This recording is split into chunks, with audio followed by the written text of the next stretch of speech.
தமிழ்நாடு முதலமைச்சர் அவர்கள் பாத்தீங்கன்னா எந்த ஒரு திட்டமாக இருந்தாலும் திமுகவுக்கு ஓட்டு போட்டவங்க ஓட்டு போடாதவங்க நல்லா பார்த்து செய்யறதில்ல. அனைவருக்கும் எல்லாமே கிடைக்கணும் தான் தமிழ்நாடு முதலமைச்சர் மு.க. ஸ்டாலின் அவர்கள் பல்வேறு திட்டங்கள். இன்னைக்கு ஜெகநாதன் ஏன் லேட்டா வந்தாருன்றதுனாவே பாத்தீங்கன்னா நான் திமுக ஒரு அதிமுகன்றதுனால லேட்டா வந்தாரான்னு எனக்கு தெரியல.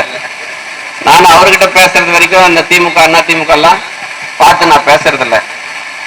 ஒரு நண்பரா தான் எல்லார்கிட்டையும் பேசுவேன். அந்த நிலைமையில பாத்தீங்கன்னா இது நேற்றே வர்றது நமக்கு தெரியும், அவருக்கும் தெரியும் இந்த நிகழ்ச்சி ஏற்பாடு.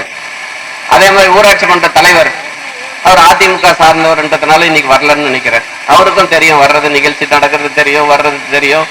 அது எதுவாக இருந்தாலும் வாக்களித்த மக்களுக்கு நான் சட்டமன்ற உறுப்பினர். இந்த தொகுதியில் இருக்கிற அனைத்து தரப்பு மக்களுக்கு தான் நான் சட்டமன்ற உறுப்பினர். ஓட்டு போட்டவங்களுக்கு போடாதவங்களுக்கு எல்லாம் இல்லை. ஆக நம்முடைய தமிழ்நாடு முதலமைச்சர் பாத்தீங்கன்னா மகளிர் உரிமை தொகை நீங்க 1000 ரூபாய் காசு வாங்குறீங்களா? திமுக ஓட்டு போட்டவங்களுக்கு மட்டுமா கொடுக்குறாங்க? இல்ல, எல்லாரும் வாங்குறாங்க. இந்த ஓய்வூதியம் 1200 ரூபாய் கொடுக்குற திட்டம் அதையே எல்லாருக்கும் தான் கொடுக்குறாங்க. குறிப்பா இன்னைக்கு பாத்தீங்கன்னா எத்தனையோ ஊர்களுக்கு ஸ்கூல் கட்டணம் நாங்க கட்டி கொடுத்துருக்கிறோம். ஆனா இந்த சிங்கப்பாளைய ஸ்கூலுக்கு கட்டி கொடுத்தது எங்களுக்கு தனி பெருமை.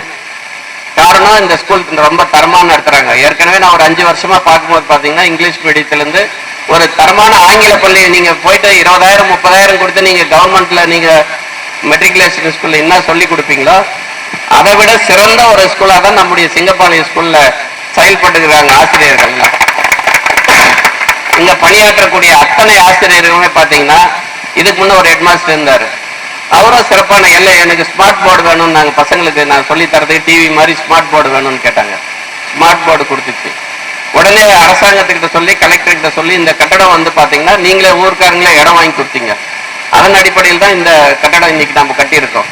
அது எந்த ஒரு திட்டமாக இருந்தாலும் தமிழ்நாடு முதலமைச்சர் அவர்கள் சிறப்பாக செய்யக்கூடிய முதலமைச்சர் அவர்கள் பாத்தீங்கன்னா வருகின்ற 2026 சட்டமன்ற தேர்தல் ஒரே ஒரு விஷயம்தான், வடநாட்டில் இருக்கிற பிஜேபியில இருக்கிறவங்க தமிழ்நாட்டை ஆளணுமா இல்ல தமிழ்நாட்டில் இருக்கிற முதலமைச்சர் மு.க. ஸ்டாலின் ஆட்சி அமைக்கணுமா?